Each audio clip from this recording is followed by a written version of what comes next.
आज मैं आपको कुछ कालाष्टमी पर क्या उपाय करने चाहिए वो आपको मैं बताती हूँ। कालाष्टमी के दिन सुबह स्नान करने के बाद भैरव बाबा की पूजा करें। इसके बाद उनके सामने दीपक जलाएं, अपनी मनोकामना कहें। पूजा के समय काल भैरव को मीठी रोटी और जलेबी का भोग लगाएं। मान्यता है कि ऐसा करने से भगवान प्रसन्न होते हैं और मनचाही मनोकामनाएं पूरी होती। कालाष्टमी के दिन काल भैरव के मंदिर में कपूर और काजल का दान करना शुभ माना जाता है। ऐसा करने से इंसान को जीवन के सभी दुखों से छुटकारा मिलता है। कालाष्टमी के दिन सरसों के तेल में चुपड़ी हुई रोटी काले कुत्ते को डालें और मंत्र बोले ओम हूं बटुकाए आपदु द्वारणाय कुरु कुरु बटुकाए हूं ओम 5 बार जप करें। ऐसा करने से आपके जीवन में आ रही सारी बाधाएं दूर होंगी। यदि आप जीवन में धन से संबंधित परेशानी का सामना कर रहे हैं तो कालाष्टमी के दिन काल भैरव को सिंदूर या चमेली का तेल अर्पित करें। इस उपाय को करने से सभी तरह की परेशानियां समाप्त हो जाती है, लेकिन ये भक्ति भाव से करने के बाद ही संभव है। ऐसे आप अपनी मनोकामना लेके जाएंगे और उसमें भाव नहीं होगा तो ये पूरा नहीं होगी। कुत्ता भगवान भैरव का वाहन है, इसलिए कालाष्टमी के दिन कुत्ते को रोटी अवश्य खिलाएं। इस उपाय से काल भैरव देव की कृपा प्राप्त होती है और देखते ही देखते सभी दुख समाप्त हो जाते हैं। हर एक जीव को खाना खिलाना चाहिए और भगवान किसी भी जीव को आप खाना खिलाते हैं उसी में प्रसन्न हो जाते हैं। यदि लाख कोशिशों के बाद भी सफलता नहीं मिल रही है तो कालाष्टमी के दिन भैरव मंदिर में जाकर भैरव बाबा को 125 ग्राम साबुत उड़द चढ़ाएं। इसके बाद उसमें से उड़द के दाने निकालकर अलग कर ले और उन्हें काले कपड़े में बांधकर तिजोरी में रखें। ऐसा करने से आपके व्यापार में सफलता अवश्य मिलेगी। ये कुछ उपाय ऐसे हैं जो बताए गए हैं, इनको करने से कुछ फर्क पड़ता है।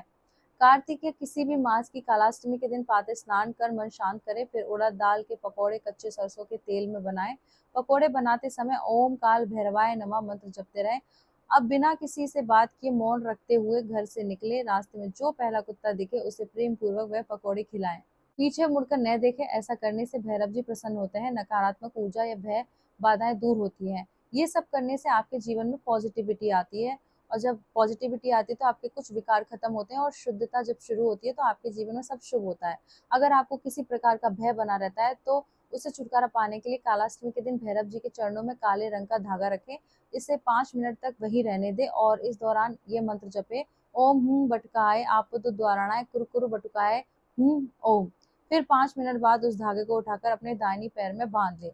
दसवां है कालाष्टमी के अवसर पर काल भैरव को प्रसन्न करने के लिए लोहे की कील, लोहे की चम्मच, इस तरह की चीजें दान करें। ऐसा करने से व्यक्ति को शत्रुओं से मुक्ति मिलती है और कार्यों में सफलता प्राप्त होती है। कालाष्टमी के दिन काले तिल का दान करना काल भैरव को बहुत प्रिय होता है। मान्यता है कि काले तिल का दान करने से व्यक्ति के सभी पाप नष्ट हो जाते हैं और उसे मोक्ष की प्राप्ति होती है। कालाष्टमी के दिन ओम क्लीम कालिकाय नमः इस मंत्र का जाप करें। ऐसा करने से व्यक्ति को काल भैरव की विशेष कृपा प्राप्त होती है और सभी संकट दूर होते हैं। कालाष्टमी के दिन काले धागे में 7 लौंग और 7 काली मिर्च पिरोकर भैरव मंदिर में चढ़ाएं या घर के मुख्य दरवाजे पर लटकाएं। ऐसा करने से नकारात्मक ऊर्जा और नजर दोष से रक्षा होती है। भैरव मंदिर में जाकर एक नींबू में 9 लौंग लगाकर ओम काल भैरवाय नमः बोलते हुए रख दे और रात्रि में भगवान भैरव की तस्वीर या मंदिर के सामने सरसों के तेल के 11 दीपक जलाएं और मंत्र जाप करें। इससे पूरी नजर, आर्थिक हानि और दुर्भाग्य से रक्षा होती है। इस तरह से काल भैरव अष्टमी के दिन आप ये सब उपाय करके देखिए, आपके जीवन में पॉजिटिविटी आएगी। और इस वीडियो को शेयर कीजिए और मेरे साथ बोले ओम नमः पार्वती पते हर हर महादेव शिव शंभो।